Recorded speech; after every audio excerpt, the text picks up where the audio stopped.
సత్యమునకు సాక్షి అయినటువంటి దేవాదేవునికి కృతజ్ఞతాస్తుతులు చెల్లిస్తున్నాను.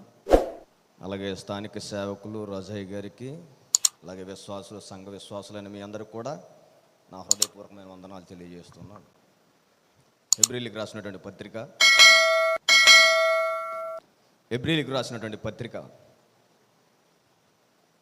11వ అధ్యాయం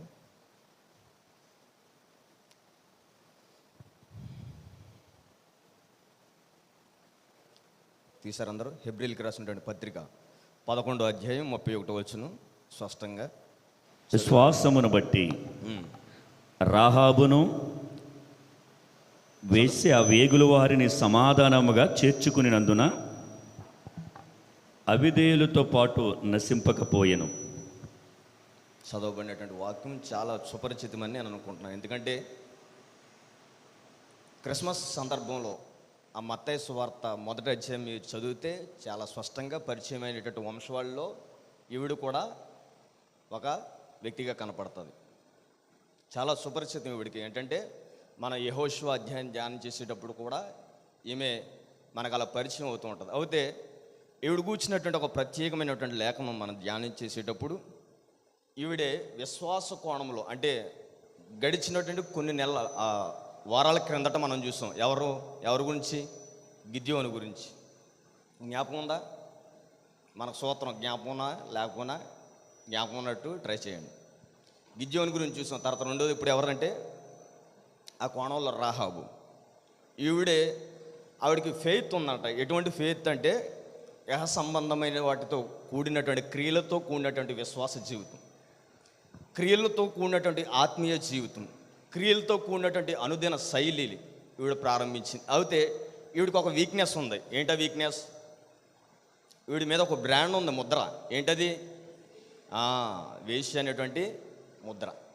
చాలామంది ఆ రోజు నుంచి ఈ రోజు వరకు కూడా మనుషులను కానీ వ్యక్తులను కానీ టార్గెట్ చేసి మాట్లాడేటప్పుడు ఎలా మాట్లాడతారంటే ఏదో ఒక బలహీనత, అంటే ఎక్కువగా అబద్ధాలు మాట్లాడితే వాడిని ఏమంటారో సొల్లోడు రీడు అంటారు. అవునా కదా?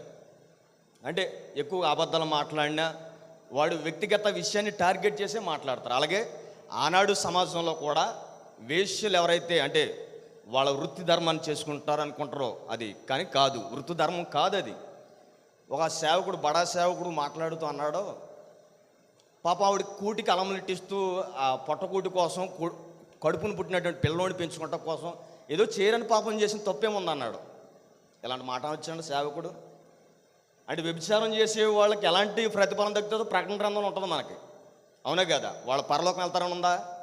మరి సేవకుడు ఎలాంటి మాటలు చెప్తూ ఉంటే సంఘం ఏమైపోద్ది, విశ్వాసులు ఏమైపోతారో, సార్వత్రిక సంఘం ఏమైపోద్ది.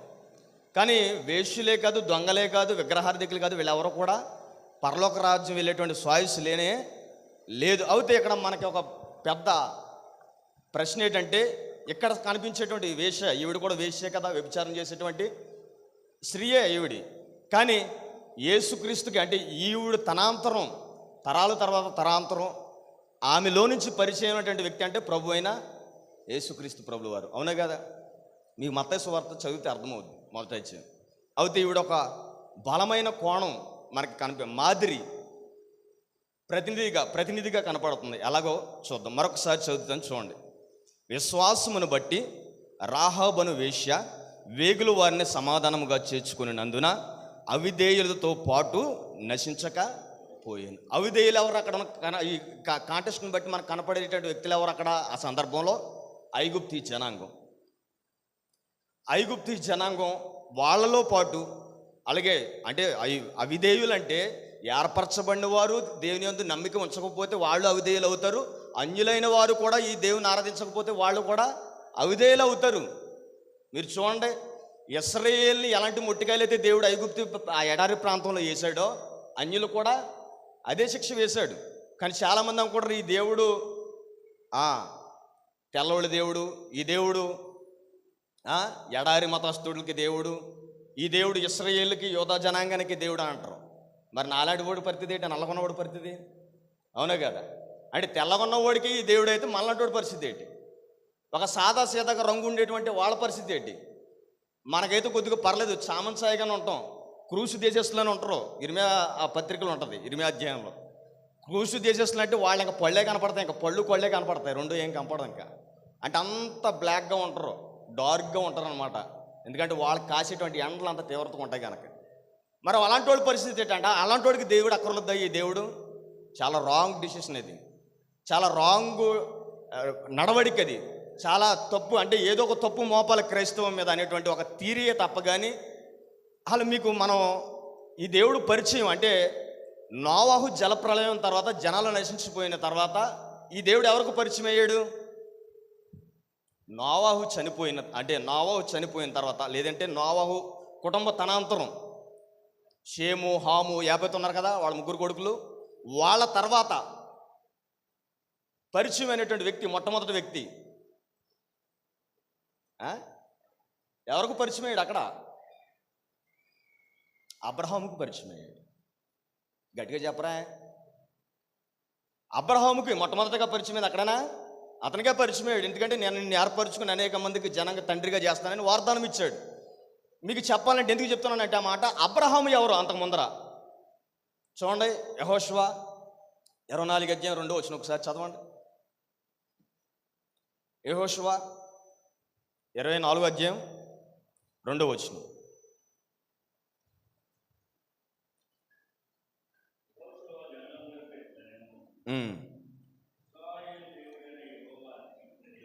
ఇశ్రాయేలు దేవుడైన యెహోవా సెలవిచ్చినది ఏమనకంటే చెప్తున్నాడు మాట. ఎవరో యెహోషువ చెప్తున్నాడు. ఎవరితో చెప్తున్నాడంటే ఇశ్రాయేలు జనాంగంతో చెప్తున్నాడు. చదవండి. ఆది కాలము నుండి మీ పితరులు అబ్రహాము, తేరాహు కుటుంబకులు,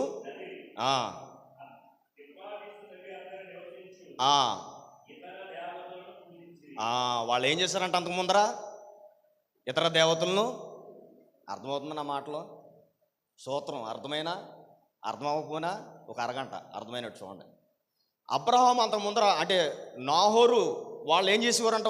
నాహోరు అంటే వాళ్ళిద్దరు బ్రదర్స్, తెరాహు వాళ్ళ తండ్రి. వీళ్ళు ఏం చేసేవారంట? అక్కడ అద్దరిని ఏం చేసేవారంట? అన్య దేవతలను పూజించేవారు. అంటే సిరియా, ఆ దేశం సిరియా ప్రాంతాన్ని వాళ్ళు అన్యుల విగ్రహారాధన చేసుకునేవారు. ఎందుకు చేసుకునేవారు అంటే మన అందరికీ తెలుసు. నోవాహు జలప్రళయం తర్వాత వాళ్ళందరికీ ఒక ఫీలింగ్ ఏంటంటే నోవాహు దేవుడితో మాట్లాడేవాడు.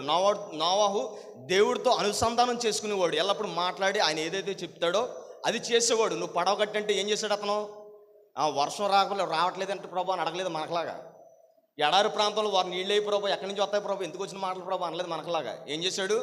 ఎవడనే దేవుడు ఏదైతే చెప్పాడో అలా ఎవడన్నా చేశాడు. చేయం బట్టి అతను ఏమయ్యాడంటే విశ్వాసంగా బలపరచబడ్డాడు. కానీ వాళ్ళందరూ సమాజం ముందర ఎలాగయ్యాడంటే అవిశ్వాసంగా కనపడ్డాడు. అంటే చెడ్డవాడికి, అంటే ఏదో తెలియని వ్యక్తిగా తెంగరోళ్ళ కనపడ్డాడు నోవాహు మన మాటలో చెప్పాలంటే. అంటే దాని తర్వాత ఏం జరిగిందంటే నోవాహు జలప్రళయం తర్వాత షేము, హాము, యాపెతు వీళ్ళు ఎవరైతే ఉన్నారో వాళ్ళందరూ కూడా అరారాతు పర్వతం మీద వాడ దిగిన తర్వాత వాళ్ళందరికీ ఒక ఫీలింగ్ ఏంటంటే వాళ్ళ తండ్రి దేవుడితో నడిచాడు, దేవుడితో మాట్లాడేవాడు, దేవుడితో అనుసంధానం చేసుకుని ప్రార్థన జీవితం కానీ జీవన శైలి విధానం కానీ ఒక ప్రత్యేకంగా ఉండేవాడు.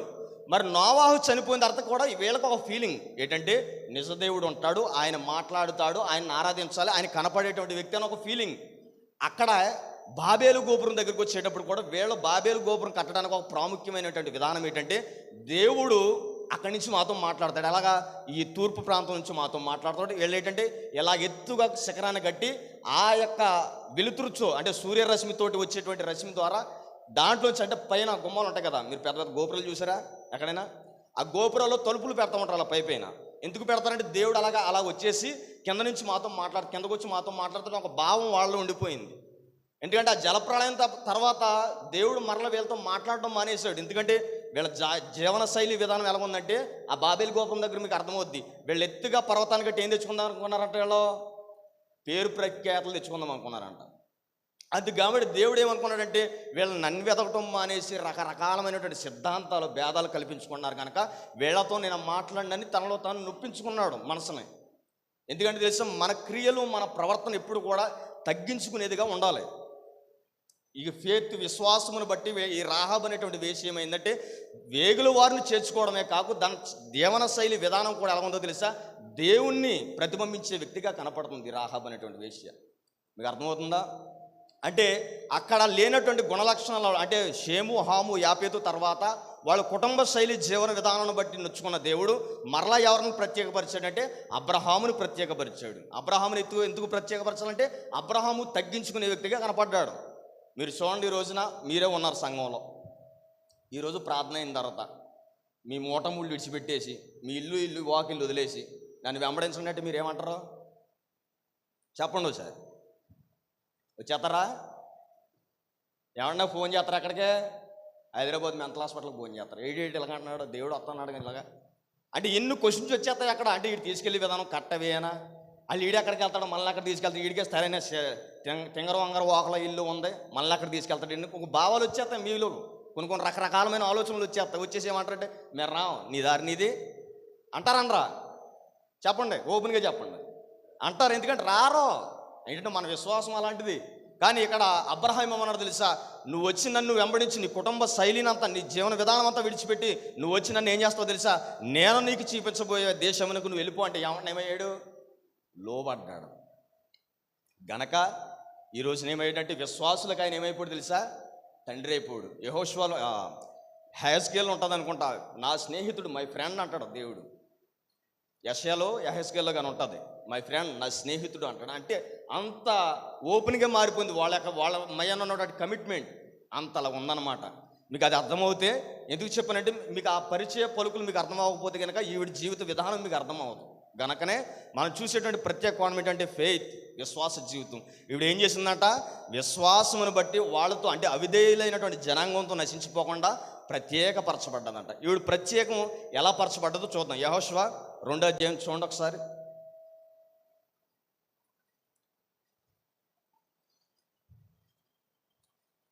చదవండి, మొదటి వచ్చింది.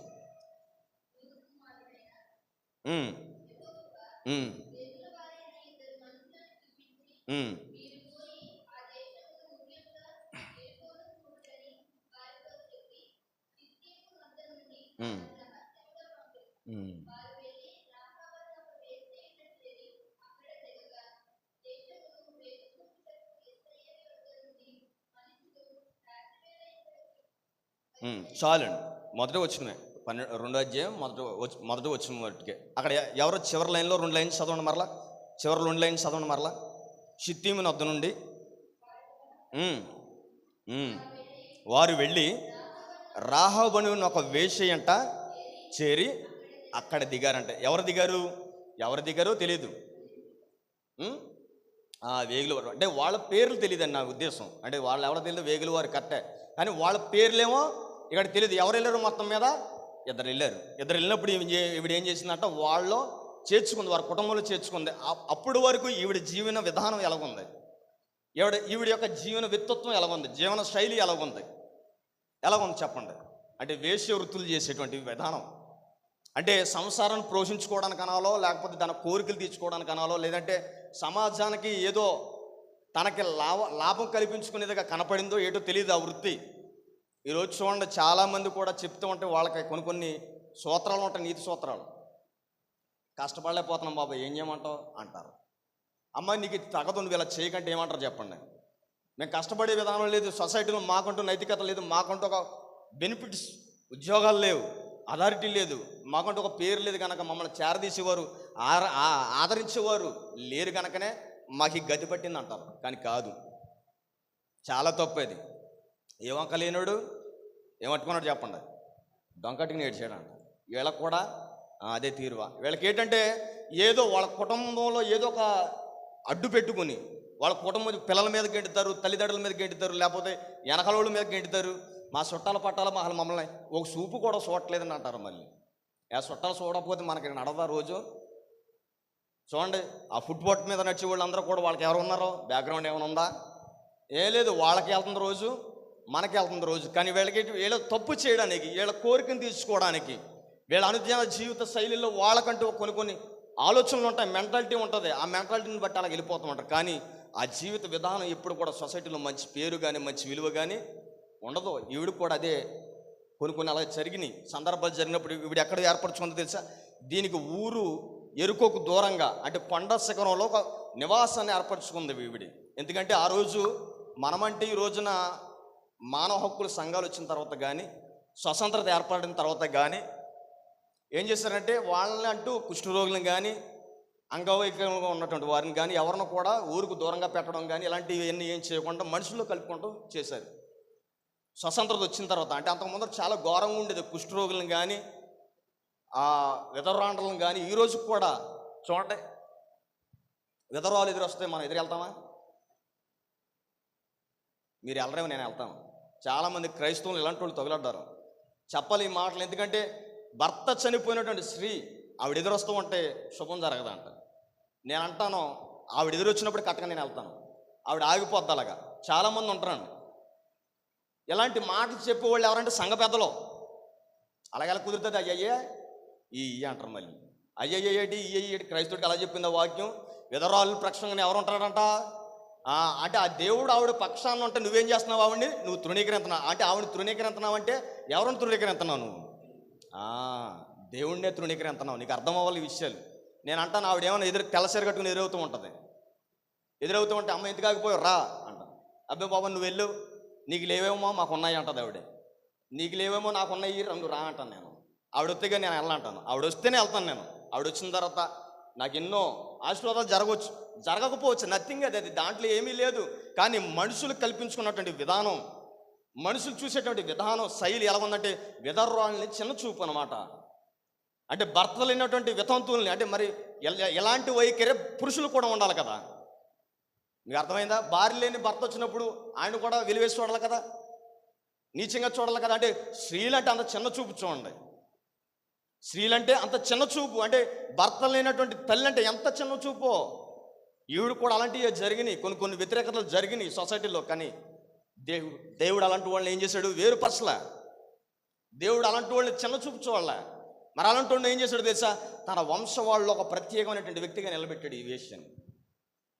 తన వంశవాళ్ళ జీవితంలోనే ఈవిడిని ఒక తల్లిగా చేసుకున్నాడు దేవుడు. అంత గొప్ప దేవుడు అన్న మన దేవుడు. సొసైటీలో చూడండి, ఈ లైవ్ వెళ్తున్నట్టు నేను చెప్పకూడదు. కొన్ని సొసైటీలు విధవరాళ్ళే కాదు, తల్లిదండ్రులు లేని పిల్లలను కూడా చిన్న చూపు చూస్తారు.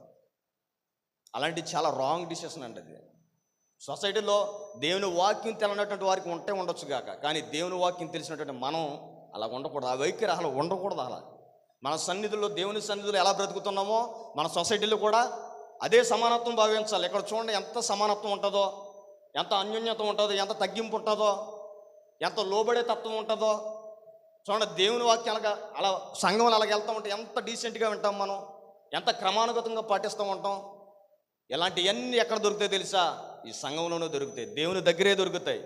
దేవుని మమకారాలు, అనుబంధాలు, ఆత్మీయత ఇవన్నీ ఎక్కడ దొరుకుతాయి తెలుసా? దేవుని సంఘం.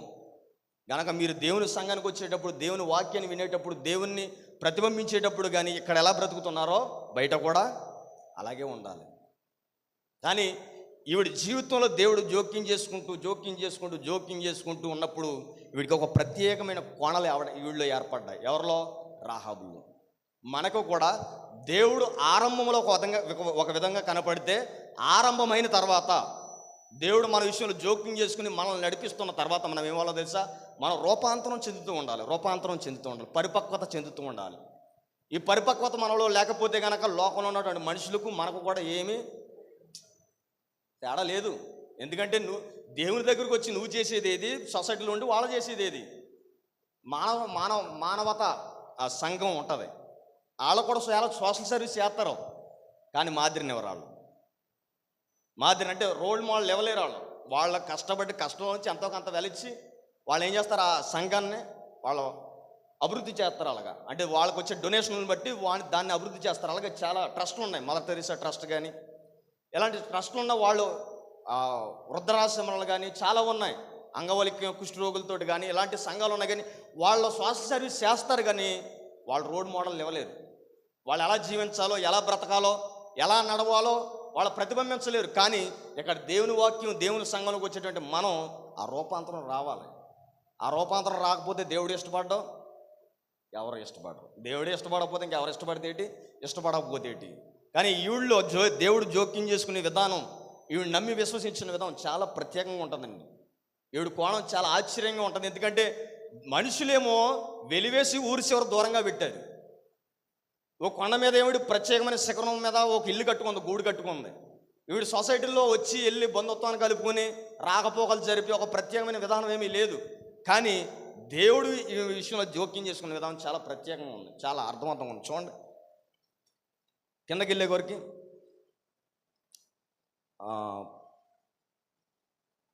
10 వచనం, ఈ 2 యెహోషువ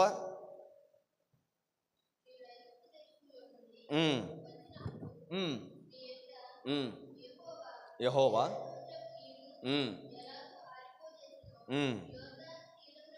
యొర్దాను తీరముననున్న అమోరీయుల 2 రాజులైన సీహోనుకును ఓగుకును మీరేమి చేసిద్రో అనగా మీరు వారిని ఎలాగూ నిర్మూలము చేసిద్రో ఆ సంగతి ఏమైందంట? ఎవరన్నారంట? ఈవిడేంటమే కాదు, ఆ చుట్టుపక్కల ఉన్న ప్రతి ఒక్క రాజ్యం ఏందంట. ఏమైందే? దేవుడు వీళ్ళ విషయంలో అంటే ఐగుప్తి నుంచి వీళ్ళని తీసుకొచ్చేటువంటి విధానం ఎలా ఉందో తెలుసా? ఎర్ర సముద్రాన్ని పాయలు చేసి పడేసాడంట. అంటే సముద్రమే 2 ముక్కలుగా అలా లేచిపోయి గోడలాగా నిలబడ్డదంటే మామూలు విషయం చెప్పండి. కానీ మన తల్లిదండ్రులు, మన పితరులు ఎలాంటి వాళ్ళు తెలుసా? మీకు తెలంగాణ ప్రాంతంలో ఒక సామెత ఉంటుంది, ఏటి మల్లన్న బోడి మల్లన్న. ఇప్పుడు అన్నారా సామెత? ఏటి మల్లన్న చెప్పండి, బోడి మల్లన్న. మీకు చెప్తాను చూడండి, అది మీకు తెలియదు కనుక చెప్తాను. ఈ లంక ప్రాంతాలు ఉంటాయి కదా, లంక ప్రాంతాలు కానీ లేకపోతే నిడదవోల తర్వాత మీకు ఆ రైల్వే గేట్ ఉందా, ఆ రైల్వే గేట్ అవతల కాలం ఉంటుంది. ఇది వరకు వంతులు లేని కాలంలో ఈ పక్క నుంచి ఆ పక్క వెళ్ళాలంటే ఒక పడవ, చిన్న పడవ ఉంటే ఆ పడవలో తీసుకెళ్ళి ఆ పక్కన దింపుకున్నట్ట. అలాగే తెలంగాణలో కూడా ఒక కాలం ఉంది. ఆ కాలంలోంచి ఈ పక్క నుంచి ఆ పక్క తీసుకెళ్తాకే మల్లన్న ఉన్నాడట, ఒక మల్లన్న. అతని పేరు మల్లన్న. అతను 2 ఫ్యామిలీలు ఎక్కి, భార్య భర్త వాళ్ళ చిన్నపిల్లలు ఆ నావలో ఎక్కి ఉన్నప్పుడు ఇతని మల్లన్న ఏం చేస్తున్నాడంట, తెడ్డిగెంటుకుంటా తీసుకెళ్తున్నాడు. ఆ పక్కకి తీసుకెళ్తా ఉంటే మంచి ఫ్లోటింగ్గా ఉందంట కాలువ. తీసుకెళ్తా ఉంటే వీళ్ళ తల్లిదండ్రులు అన్నారంట, ఏటి మల్లన్న నువ్వు సూపరు, ఏటి మల్లన్న నువ్వు డోపరు అన్నారు. ఎందుకని? జాగ్రత్తగా తీసుకెళ్తాను నేను, ఎందుకంటే వీళ్ళ ప్రాణాలన్నీ ఎక్కడున్నావు ఇప్పుడు మల్లన్న చేతిలో ఉన్న. ఏమాత్రం తెడ్డి తేడా కొట్టాడా అంతే. ఇంకా అంతే కాబట్టి ఏమన్నారు ఇప్పుడు వీళ్ళు, ఏటి మల్లన్న నువ్వు సూపరు, ఏటి మల్లన్న నువ్వు డోపరు అన్నారు. ఆ పక్క వెళ్ళిన తర్వాత వెళ్ళిపోయినట్ట. గట్టెక్కేసిన తర్వాత పిల్లలు తల్లిదండ్రులు ఏమి నేర్పుతారు, పిల్లలు అయ్యే మాట్లాడతారు కదా. దిగేసిన తర్వాత పిల్లలు అన్నారంట, ఏటి మల్లన్న సూపర్ మల్లన్న నువ్వు డోపర్ మల్లన్న. ముయ్యండ్రా నోరా, ఏటి మల్లన్న బోడి మల్లన్న. ఎందుకని? తల్లిదండ్రులు ఏమన్నారంట, తల్లి ఏటి మల్లన్న లేదు, ఏ మల్లన్న లేదు, నోరు ముయ్యండ్రా బోడి మల్లన్నరా. ఎందుకని? గట్టెక్కేశారు, దాటేశారు. అవతలకి చిలకలోంచి ప్రాణం వెళ్ళిపోయింది. చక్కగా క్షేమంగా చేరారు. ఇప్పుడు ఏమంటున్నారు తెలిసే వాళ్ళు, బోడి మల్లన్న. అంటే అవసరం ఉన్నంత వరకు ఒకలాగా, అవసరం తీరాక సేమ్ మన పితరులు కూడా ఇదే తంతు. దేవుడితో ఉన్నప్పుడు వాళ్ళు పాడిన పాటలు కానీ, వాళ్ళు పాడిన కీర్తనలు కానీ, దీంట్లో కీర్తనలు ఉంటాయి చూడండి, మోసే రాసిన కీర్తనలు ఉంటాయి, చాలా అద్భుతం. యెహోవాను స్తుతించుడి, యెహోవాను గానము చేయని, ఆయన ఎర్ర సముద్రంలో పాయనలు చేశాడు, ఎడారిలో సహితం నీళ్ళిచ్చాడు అని కీర్తనలు చాలా వండర్ఫుల్గా ఉంటాయి, చాలా ప్రత్యేకమైన కీర్తనలు అవి. ఆ కీర్తన కురితే ధ్యానం రాబోయే కాలం. అలాంటి వండర్ఫుల్ సాంగ్స్ వాళ్ళు పాడినప్పుడు, అద్భుతమైన కీర్తనలు పాడినప్పుడు ఎప్పుడు పాడారు? దేవుని దగ్గర ఆశీర్వాదం పొందుకున్నాక, దేవుని దగ్గర స్తుతిదోపం ఎప్పుడు ఇచ్చారు? దేవుడు వాళ్ళు ప్రత్యేకంగా నిలబడినప్పుడు, శ్రమలలో వాళ్ళని తప్పించినప్పుడు, ఇబ్బందుల్లో వాళ్ళని అలాగ నడిపించినప్పుడు, వాళ్ళకి ఆహారం అవుతే ఆహారం పెట్టినప్పుడు ఏమన్నారో, దేవుడా నువ్వే దేవుడు, నువ్వు తప్ప వేరే దిక్కు లేదన్నారు. దాటేశారు. ఏం దాటేశారు? ఎర్ర సముద్రం దాటేశారు. ఎర్ర సముద్రం దాటిన తర్వాత ఏమన్నారో, ఏం దేవుడు, ఏ దేవుడు మోసే తీసుకొచ్చాక సంపుదాగా మమ్మల్ని తీసుకొచ్చాం. చూడండి ఎలా మాడిపోయి చూసారు మానవ నైతికత. అప్పుడు దాకా దేవుడా నువ్వు స్తుతి, దేవుడా నీకే ఆరాధన, దేవుడా నీకే మహిమ, దేవుడా నీకే ఘనత, నువ్వు తప్ప వేరే దిక్కు లేదు. మనవాళ్ళు కూడా పాడతారు కదా, నీవే దిక్కు అయ్యి అంటారు. ఇక్కడ అక్కడికి వెళ్ళిన తర్వాత డీజే కొట్టరా డీజే అంటారు బయట. పెళ్ళిళ్ళు కాడ చూశారు కదా, మనవాళ్ళే ఎక్కువ, వీళ్ళందరూ మన బేచియే. మన పితరులు వాళ్ళ నైతికత కానీ వాళ్ళ స్వభావాలుగా ఏం పోలేదు, మనల్ని పోనీ అనుకుంటాం. కొన్ని వస్తాయి అలాగా వంశపారపర్యంగా, కొన్ని లక్షణాలు, కొన్ని అవయవ భావాలు వస్తూ ఉంటాయి, పోవు ఏమాత్రం. కానీ క్రైస్తవులు మారాలండి, తత్వం మారాలి.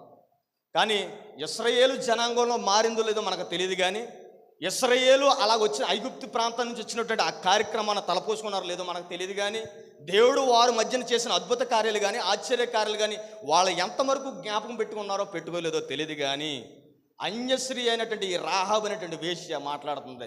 మీ దేవుడు చేశాడే అద్భుత కార్యాలు, ఆశ్చర్యకార్యాలు చేశాడు. మీ దేవుడు ఎలా చేశాడు అనుకున్నారు?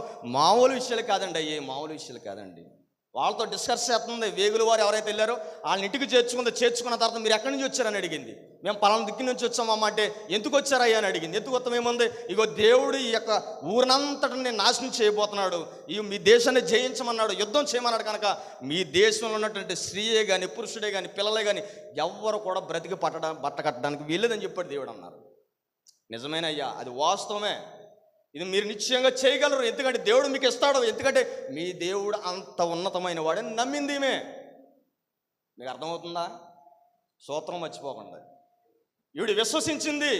అన్యులైనటువంటి ఈమె ఏర్పరచబడినటువంటి ఇశ్రాయేలు ఎంత విశ్వాసం ఉంచారు లేదో మనకైతే తెలియదు, కానీ ఈవిడ యొక్క వ్యక్తిగత జీవితంలో దేవుడు చేసినటువంటి కార్యాన్ని ఎప్పుడు కూడా జ్ఞాపకం పెట్టుకుందంట. మనలో చూడండి, దేవుడు ఒకనొక దినాన్న మనల్ని ఏర్పరచుకున్న విధానం, దేవుడు మనల్ని ప్రత్యేకపరుచుకున్న విధానం ఏం చూసారంటే మనలో క్వాలిటీ ఏమైనా కనపడుతుందా? మనలో మీలో కనపడదో లేదో నాకు తెలియదు, కానీ నాలో కనపడదు. ఎందుకంటే మన జీవితం అంతా విసిగి వేసారిపోయినటువంటి జీవితాలు మనవి. సొసైటీలో కానీ సమాజంలో కానీ కుటుంబ జీవితాల్లో కానీ ఏమాత్రం కూడా ఒక నైతికత విలువలు లేనటువంటి జీవితం మనది. మనుషులలో ఒక మనిషికి ఘనత కలగాలంటే ఎప్పుడు కలుగుతుంది చెప్పండి? ఆడి బ్యాక్గ్రౌండ్ సౌండ్ బాగుండాలి, ఆడి ఫైనాన్షియల్ ఇన్స్టాల్మెంట్ బాగుండాలి, ఆడికి 10 ఎకరాలు ఉన్నాయంటే ఆడు ఎక్కడో దూరకాయ బాప కొడుకు పిన్నమ్మ కొడుకు మనవడైనా సరే మా ఓడారాడు అంటాం, అవునే కదా? అంటే బంధుత్వం ఎంత దూరమైనా సరే మేనత్త కొడుకు తాత కొడుకు ముత్తాత కొడుకు మనవడైనా సరే అని ఏమంటాం? మా ఓడాడా అంటాం. కానీ రక్త సంబంధులు అంటే ఒక కడుపును పుట్టినటువంటి తల్లిదండ్రులకే ఒకడు ఫైనల్ స్టేజ్ బాగుండి రెండో ఓడితో బాగోకపోతే ఏమంటాడు చెప్పండి? ఓ దూరంగా ఉండరా అంట. చాలా బిజీగా ఉన్నాను, ఏం మాట్లాడతారు ఇప్పుడు, ఇలాంటి నువ్వు మాట్లాడుకో అంటాడు. ఎందుకంటే తెలుసా, ఏదైనా మాట్లాడితే జోక్యం చేసుకుంటే ఇటుకేమైనా సాయం చేయలేమో నేను భయం. నీకు అర్థమవుతుందా? అరే చాలా బిజీగా ఉన్నాను అంటాడు. ఎందుకు వచ్చితే ఏం బిజీగా ఉండడు, అలాగే వెళ్ళి సెంటర్లో రౌండ్ వేసి వస్తాడు వీడు. కానీ వీడితో తమ్ముడితో మాట్లాడినా, అన్నితో మాట్లాడినా, లేదా భర్త భార్యతో మాట్లాడినా ఏదో ఒక స్వార్థం, ఏదో ఒక అవసరం, ఇది ఏదన్నా కల్పించుకుని మాట్లాడదామన్నా సరే, బంధుత్వాన్ని ఆప్యాయతగా పెంచుకుందామన్నా సరే అవ్వదు. ఎందుకని తెలుసా, మనుషులు చూసే విధానం మన ఫైనల్ స్టేజ్ చూస్తారు, మన వెనకాల బ్యాక్గ్రౌండ్ చూస్తారు. వీడికి 10 ఎకరాలు ఉందా, చాలా బాగున్నాడు రా, సొసైటీలో ఇటుకడు మంచి పేరు ఉందరా, వీడు ఎవరి దగ్గరికి వెళ్ళలే, ఎవరిన రూపం ఆశించడు రా ఈడ అంటే. సమాజానికి ఇలా ఒక ప్రత్యేకమైన కోణం ఉంది, వాళ్ళు చూసే విధానం లైఫ్ స్టైల్ వేరేగా ఉంది. కానీ దేవుడు చూసే విధానం అన్యశ్రీ పక్కన పెట్టండి. అన్యశ్రీ అంటే వాళ్ళకి దేవుడు మనకి దేవుడు అనుకున్న బాణం పక్కన పెట్టండి. కానీ వేష సాంగత్యం చేసేటువంటి స్త్రీ మనుషుల్లో విలువ ఉందా? సమాజంలో విలువ ఉందా? అధికారం ఉందా? బ్యాక్గ్రౌండ్ ఉందా? వెనకాల ఏమీ లేదు. కానీ దేవుడు పరిచయం అయ్యాడు. ఎలా పరిచయం అంటే యెహోషువ ద్వారా ఏగుల వారు వెళ్ళినప్పుడు అలా పరిచయమైనటువంటి వ్యక్తుల్ని అలా చేరదీసుకున్న తర్వాత ఏముందో తెలుసా? అయ్యా మీ దేవుడు గొప్ప దేవుడు, అయ్యా మీ దేవుడు ఆ ఎర్ర సముద్రాన్ని పాయలు చేశాడు కదా, మా చెవులకు వినపడ్డాయి. మా చెవులకంటే మా దేశ జనాంగాందరికి వినపడినప్పుడు మా హృదయాలు కరిగిపోని మేము వేదన పడ్డాం, దుఃఖపడ్డాం. ఎందుకు అయ్యా ఎంత గొప్ప దేవుడా మీ దేవుడు అని అనుకున్నాం అయ్యా ఆ రోజున మేము. నిజమే, మీ దేవుడు చేసే కార్యాలు అంత అద్భుతమైన అంత ఉన్నతమైన అయ్యా. కిందకు చదవండి, మీకు అర్థమవుద్ది. 11 వచ్చిన కూడా చదవండి, 11 వచ్చిన చదవండి, 2వ అధ్యాయం 11 వచ్చిన. మా గుండెలు ఏమైపోయినాయి అంట? కరిగిపోని అంట. మాట్లాడండి. ఎందుకంటే తెలుసు ఆ భీతి, ఆ భయం, ఆ దుఃఖం వేరే లెవెల్లో ఉంటుంది అనమాట, వర్ణించాలి. కానీ చదవండి. మీ దేవుడైన యెహోవా పైన ఆకాశమందును క్రింద భూమి అందును ఏమంటుందో చూసారా? ఇవిడి ఏమంటుందో చూసారా? మీ ఆకాశం అందే ఉన్నతమైన దేవుడు అంటే ఆకాశం అందే కదా, భూమి మీద కూడా. ఒక వేసుకున్నటువంటి విశ్వాసం, కనీసం నైతికత నేను అంటాను ఆ రోజు ఇశ్రాయేలుకి లేదేమనుకుంటాను నేను. ఆ కృతజ్ఞత భావం మన వాళ్ళకి లేదేమనుకుంటాను నేను. అందుకని రాలిపోయారు. అందుకే ఎన్నో శ్రమలు, ఎన్నో ఇబ్బందులు, ఎన్నో శోధనలు ఎదుర్కొన్నారు. ఎందుకంటే దేవుడు నమ్మకపోవడం వల్ల కాదు, వాళ్ళ అవిధేయత. దేవుడిచ్చినటువంటి బహుమతిని, దేవుడిచ్చినటువంటి ఆశీర్వాదాన్ని, దేవుడిచ్చినటువంటి బ్లెస్సింగ్స్. అప్పుడు దాకా ఐగుప్తులో ఉన్నప్పుడు ఏమన్నారండి వాళ్ళందరూ కూడా? దేవుడా నువ్వే దిక్కయ్యా, దేవుడా నువ్వే ఆధారం, మమ్మల్ని విడిపించాయి అని శ్రమల్లో ముత్తుకున్నారు. వాళ్ళు ఎంత ముత్తుకున్నారంటే 430 సంవత్సరాలు వాళ్ళు తునాతునకలుగా బానిసత్వంలో నలిగిపోయి మగ్గిపోయారు, విసుగు వేసారిపోయారు. ఈరోజు తింటారు, రేపు కొందో లేదో తెలియదు వాళ్ళకి. అవునా కదా? బానిసత్వంలో ఉన్న వాళ్ళకి ఏమైనా ఒక క్రమంగా నాకు టైం టు టైం పెట్టండి అంటకుందా? లేదు. అధికారం చేయడానికి లేదు, కానీ లోబడతమే వాళ్ళ బానిస జీవితంలో. కానీ వాళ్ళ ఐగుప్తులకు వచ్చిన తర్వాత పగలేమో మేఘస్తంభం, రాత్రి ఏమో అగ్నిస్తంభంగా నిలబడుతుందంట. వాళ్ళకి బట్టలు మాయట్లేదు, జోళ్ళు అరిగిపోతలేదు. ఇదేం విచిత్రమయ్యా దేవా అంటే కృతజ్ఞత భావంతో ఉండటం మానేసి ఏమన్నారు తెలుసా? మాసం లేదు ఈ రోజున అన్నారంట. ఈ రోజు మాసం ఉంది సరే, రేపుడు గొడవ ఏంటి? తిండే వాళ్ళకి మా ఇద్దరు తిండి. ఈ చాలామంది ఉంటారు చూడండి ఇంట్లో, ఈ పూట ఏముండేవంటారు, ఏదో ములక్కాయ ఏదో సాయంత్రం ఏంటి, ఈ రోజు కూడా తినేసావు ఉండదు, సాయంత్రంకి మళ్ళీ లెక్క. రేపు ఏమవుతామో మనకు తెలుసు, సాయంత్రం మరుక్షణం ఏమవుతామో తెల్ల, సాయంత్రంకి మళ్ళీ లంచిన. ఇది ఎక్కడ అనుకున్నారు? బుద్ధి ఎక్కడదే? మన పితరులదే. ఇది అప్పు తెచ్చుకున్నాం మనం.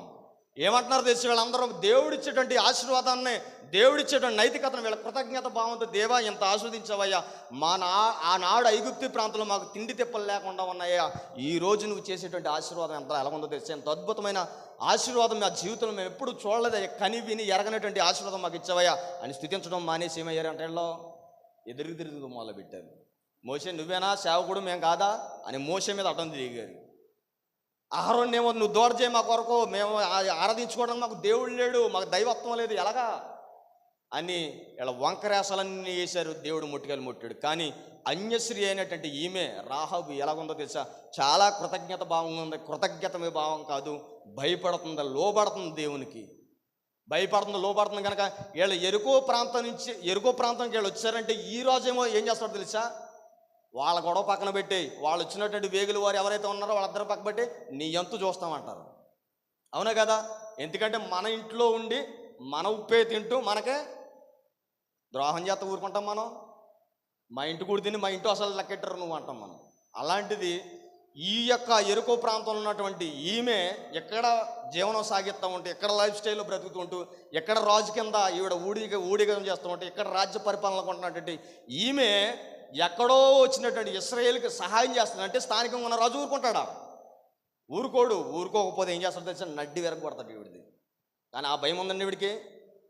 ఈ లోక శ్రమలు, ఈ లోక ఇబ్బందులు, ఈ లోకంలో ఉన్నటువంటి అధికారులు మనల్ని అణచివేయచ్చేమో, కానీ శాశ్వతుడు, నిత్యత్వం కలిగినటువంటి సర్వాధికారిని దేవునికి మనం లోబడితే కనుక ఎలాంటి శ్రమలైనా తప్పిస్తాడండి, ఎలాంటి ఇబ్బందులైనా తప్పిస్తాడండి, ఎలాంటి శోధనలైనా తప్పిస్తాడు.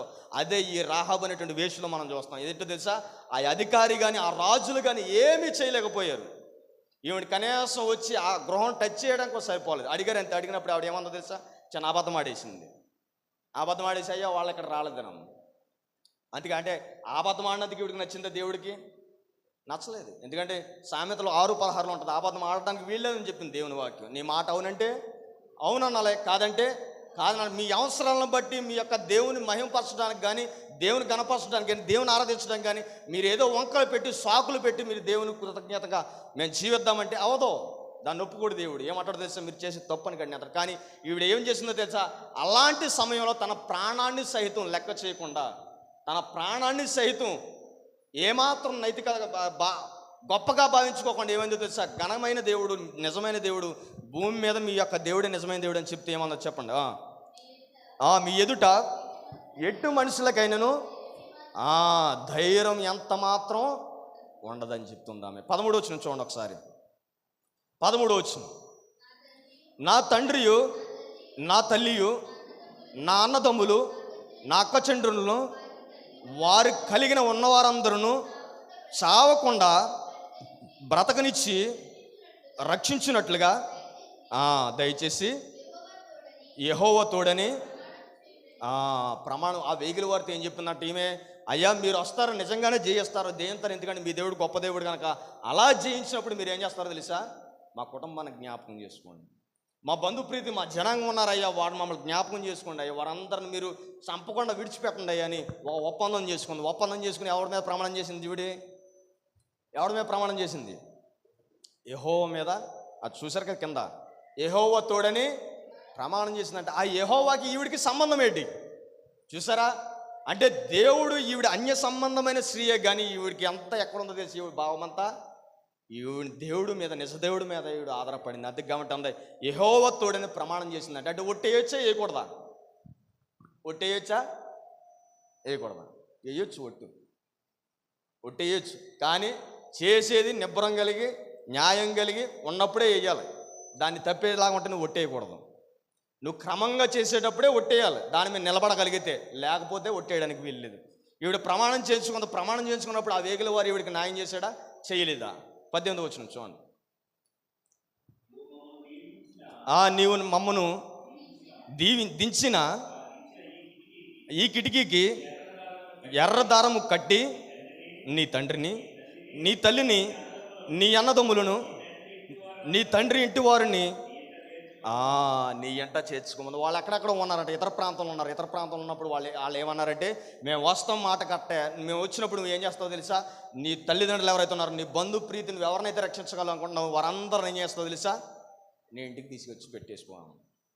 ఇప్పుడు ఈవిడ ఎంత తాపత్రయపడాలి చెప్పండి. ఈవిడ రక్షణ పొందడం ఒక ఎత్తు అయితే, దేవుని యొక్క దీవెనను రిసీవ్ చేసుకోవడం ఒక ఎత్తు అయితే, ఇప్పుడు వీళ్ళ చుట్టాలకి బంధువులకి వీడు చెప్పాలి. ఏమని చెప్పాలంటే, నిజదేవుడే దేవుడు, ఆయన రాబోతున్నాడు, ఆయన ఏం చేస్తాడో తెలుసా, ఆయన బిడ్డల్ని ఈ దేశాన్ని అప్పగించడానికి మనందరం కూడా చంపేపోతున్నాడు. ఎలా చంపేపోతున్నప్పుడు ఏం జరిగిందంటే తెలుసా, వేగుల వారు మా ఇంటికి వచ్చారు, వాళ్ళతో నేను నిబంధన చేసుకున్నప్పుడు వాళ్ళు నిజమే తప్పింతామన్నారు. అలాంటప్పుడు మీరు అందరూ ఏం చేయాలంటే, మీరు వచ్చి నా ఇంటికాడ ఉంటేనే రక్షణ పొందుతారు, లేకపోతే రక్షించబడతారు, లేకపోతే చచ్చిపోతారని చెప్పాలి ఈమె. అవునా కదా? ఈ రాహాబు అనేటువంటి వేసేవారి తల్లిదండ్రులకు కానీ వాళ్ళ బంధుత్వులందరికీ చెప్పుకోవాలి. ఏమని చెప్పుకోవాలి, అయ్యా ఈ దేవుడు యెహోవా దేవుడు చంపేపోతున్నాడు, ఈ దేశాన్ని అంతా స్వాధీనం చేసుకోబోతున్నాడు. అప్పుడు రాజ్యాధికారంలో ఒక దేశం పోటీ పడటంలో ఆ దేశాన్ని లోపరుచుకోవడం అప్పుడు. కానీ ఇప్పుడైతే కాదు. అప్పుడు అలాగ జరిగేవి. అలాంటి సందర్భంలో వాళ్ళందరూ ఈవిడ మాట నమ్ముతారా, హేళన చేస్తారా? హేళన చేస్తారు మ్యాక్సిమం. ఎందుకంటే ఈవిడ చేసే వృత్తి ఏమో ఏమాత్రం విలువ లేనిది, ఏమాత్రం గౌరవం లేనిది. కానీ ఆవిడ చేసినటువంటి ప్రమాణం, ఆవిడ తీసుకున్నటువంటి వాళ్ళ దేవుని బిడ్డల దగ్గర అన్యోన్యత, కమిట్మెంట్ ఎంతగా లోబడింది అంటారో, ఎంతగా శ్రమ పడింది అంటారో, వాళ్ళని ఒప్పించడానికి, వాళ్ళ ఇంటికి తీసుకెళ్ళడానికి ఎంతగా తాపత్రయపడింది అంటారో చెప్పండి. అవునా కదా? మన జీవితంలో కూడా మనం రక్షించబడినప్పుడు మనతొక్కరితో పాటు పోవడమే కాదు, ఈ దేవుడు వాగ్దానం ఇచ్చాడు. ఏంటంటే వాగ్దానం ఇచ్చాడు కదా, ఎవరితోటి, అబ్రహాముతో సొదొమ గొమొర ప్రాంతంలో లోతున్నప్పుడు ఆ దేశాన్ని అంతా నాశనం చేస్తానన్నాడు దేవుడు. అప్పుడు అబ్రహాం ఏమన్నాడు తెలుసా, అయ్యా 50 మంది ఉంటే చంపేస్తావా అన్నాడు. 50 మంది నీతిమంతులు ఉంటే చంపేస్తావు ప్రభు అని అడిగాడు. చూడండి, అబ్రహాముకు ఉన్నటువంటి ఆ యొక్క విలువలు, ఎదురు వ్యక్తి మనిషి పట్ల ఎంత కృతజ్ఞత భావం, ఎంత విలువ, ఎంత తగ్గింపు, ఎంత తాపత్రయం, ఎదుటి వాడిని ప్రేమించాలనేటువంటి ఆ లోబడే తత్వం ఎంత ఉన్నతమో అక్కడ మనకు అర్థమవుద్ది. అక్కడ బతిలాడతాడు దేవుణ్ణి, 45 మంది ఉంటే చంపేస్తావు ప్రభా, లేదు చంపను. అలాగా 5 ఉంటే చంపేస్తావు ప్రభా, లేదు చంపను. చూడండి, అంటే ఎదుటి వాడిని రక్షించుకోవడానికి ఎంతగా దిగజారిపోతున్నాడు. అలా అబ్రహాంకి ఏమైనా పని ఉందా? ఏమాత్రం పని లేదు. ఎందుకంటే వాళ్ళ కుటుంబం రక్షించబడ్డది, వాళ్ళ కుటుంబం దీవించబడ్డది, వాళ్ళ కుటుంబం ఏర్పరచబడ్డది, సొదొమ గొమొరానికి దూరంగా ఉంది. కానీ అబ్రహాము చూడండి, దేవుని దగ్గర పెనుగులాడే విధానం, దేవుని దగ్గర ఆర్భటించుకునే విధానం, దేవుని దగ్గర తగ్గించుకునే విధానం, దేవునితో మాట్లాడే విధానం, దేవుడి దగ్గర తన గోజాడే విధానం ఎదుటోళ్ళ గురించి చాలా బాగుంటుందని. అందుకే అబ్రహామును కూడా దేవుడు ప్రత్యేకపరచుకుంటాడు. ద సేమ్ టైం ఎక్కడ కూడా రాహాబు అనేటువంటి వేష్యను కూడా ప్రత్యేకపరిచాడు. ప్రత్యేకపరిచిన గురించే ఎంత అన్యోన్యం కలిగినటువంటి వ్యక్తులమయ్యన్నా, సమాజమయ్యన జీవించకపోయినా, ప్రత్యేకంగా జీవించినా సరే తన హృదయం దేవునితో అనుసంధానమయ్యేటట్టుగా ఉంది. కనుకే వేగుల వారు వచ్చినన్ని ఆవిడ లోబడిన తర్వాత వాళ్ళ కుటుంబాన్ని రక్షించుకుంది, వాళ్ళ ప్రాంతాన్ని అంతా రక్షించుకోవడమే కాదు, ఏమైందో తెలుసా? చూడండి, మత్తయి సువార్త ముగించుకుందాం త్వరగా. 1వ అధ్యాయం 5వ వచనం చదవండి. మత్తయి సువార్త.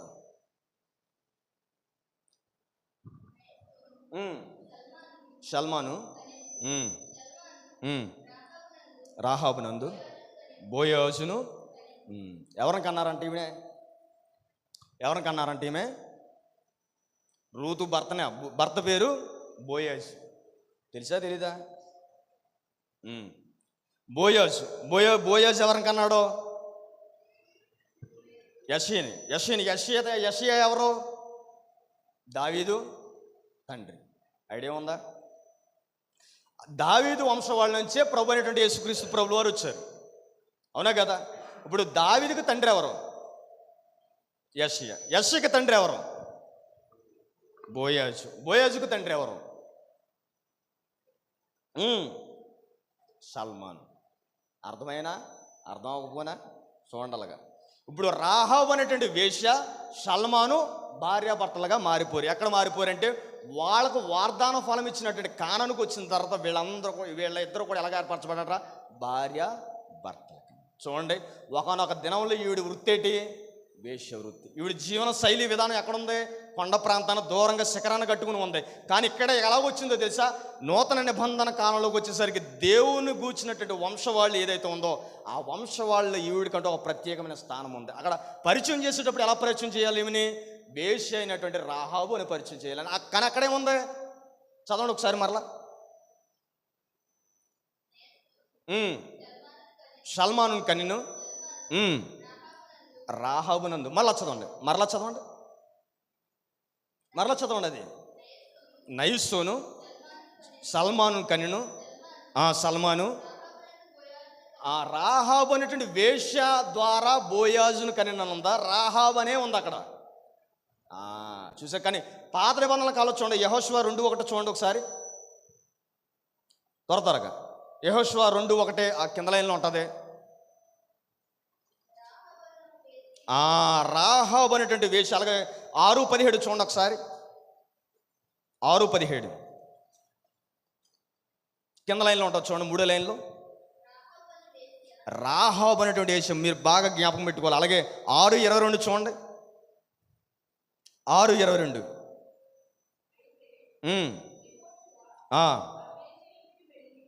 వేశ్య వేశ్య ఇంటికి వెళ్ళాడంట. అలాగే 25 వచనం కూడా చదవండి ఒకసారి. 6వ అధ్యాయం 25 వచనం. రాహాబను వేశ్య. చూసారా? అంటే ఈవిడ జీవిత విధానం రాహాబు అనేటువంటి వేశ్య. కానీ కొత్త నిబంధన కాలంలోకి వచ్చేసరికి 5వ వచనం, మత్తయి సువార్త 1వ అధ్యాయం 5వ వచనం అక్కడ ఎలా ఉందో తెలుసా? రాహాబును సల్మాను ద్వారా బోయాజును కన్నాడు. చూడండి, ఆవిడ యొక్క జీవిత విధానం ఎంతగా మారిపోయిందో చూడండి. ఈ దేవుని పట్టుకున్న తర్వాత, ఈ దేవుని వాగ్దానం పట్టుకున్న తర్వాత, ఈ దేవుని దగ్గరగా ఆమె ఫేత్ విశ్వాసం పరిమాణంలో ఎంత బలంగా నాటుకుపోయిందో చూడండి. ఈవిడ అన్యశ్రీ అయినా సరే దేవుని బిడ్డలతో పాటు కలిసిపోయి అలాగా కానాను భూభాగానికి వచ్చేసిన తర్వాత వంశవాళ్ళు అభివృద్ధి చెందుతూ దావీదు ఈవిడ లేకపోతే దావీదు రాడన్నట్టుగా ఉండిపోయింది. ఈవిడికి ఒక ప్రత్యేకమైన స్థానం ఇచ్చేసాడు దేవుడు. ఎందుకంటే తెలుసా? ఈవిడి విశ్వాసం అంతా ఇంత విశ్వాసం కాదంట. ఈవిడి ఫేత్ ఎంత ఉందంటే ఈయనే నిజమైన దేవుడు, ఈయనే రక్షకుడు, ఈయనే మహిమకు ఘనతకు అర్హుడని నమ్మేసింది కనుక ఎక్కడ చేర్చబడిందో తెలుసా? దేవుని గూర్చినటువంటి నూతన నిబంధనలు వంశవాళ్ళ పట్టికలో ఈవిడికంటూ ఒక ప్రత్యేకమైన స్థానం పొందేసుకుంది. ఈమె ఎంత ఆశీర్వాదం చూడండి. ఎలాగలా జరిగిద్ది అంటారేమో, అలాగే జరుగుతుంది. మన దేవుడు తెలుసుకుంటే కనుక, మన దేవుడు పిలుచుకుంటే కనుక ఒకనొక దినాన్న లోకంలో మనం ఏమాత్రమో జ్ఞాపకం చేసుకుంటుంది. మన బ్యాక్గ్రౌండ్ అంటే వెనక్కి చూడమంటారా? చూడొద్దంటాను నేను. కానీ మన క్రియలు, మన బ్రతుకు ఎలాగుండేది? ఎన్నో వ్యసనాలు, ఎన్నో బ్యాడ్ హ్యాబిట్స్ ఉండేవి, ఎంతో అనితికత, హృదయంలో నెమ్మది లేనితనం, ఎదుటోళ్ళలో గొడవ పట్టే తత్వం, ఒకడంటే వార్సన తత్వం, ఎదుటోళ్ళని ప్రేమించలేని తత్వం. అదెందుకు? సోషల్ సర్వీస్ కనీసం ఎవడన్నా అడుక్కున్నవాడు వెళ్తాడు, భిక్షగాడు వెళ్తాడు, కనీసం 10 రూపాయలు తీసి వేయలేనటువంటి స్వభావం మంది. కానీ దేవుడు మనల్ని పిలుచుకున్నాడంటే, దేవుడు మనల్ని ఏర్పరిచాడంటే, దేవుడు మనల్ని నమ్మాడంటే ఒక ప్రత్యేకమైన కోణం ఉంది. రాబోయే తరాలకు పరిచయం చేయడంలో, రాబోయే అనేక మంది విశ్వాస జాబితాల్లో మనల్ని చేర్చడం వరకు జ్ఞాపకం పెట్టుకోండి. నమ్మి విశ్వసించేటువంటి వ్యక్తులుగా మనం ఉండాలి. దేవుని వాక్యం వెదజల్లుతున్నప్పుడు ఆమె నమ్మేసింది ఆటోమేటిక్. కానీ కార్యాలను కానీ తన జీవన శైలి విధానం కానీ మార్చేసుకుంది. ఆమె మార్చుకున్నది గనుకనే తన జీవితంలో ఏం పోయిందో తెలుసా? వేశ్య అనే పేరు పోయింది.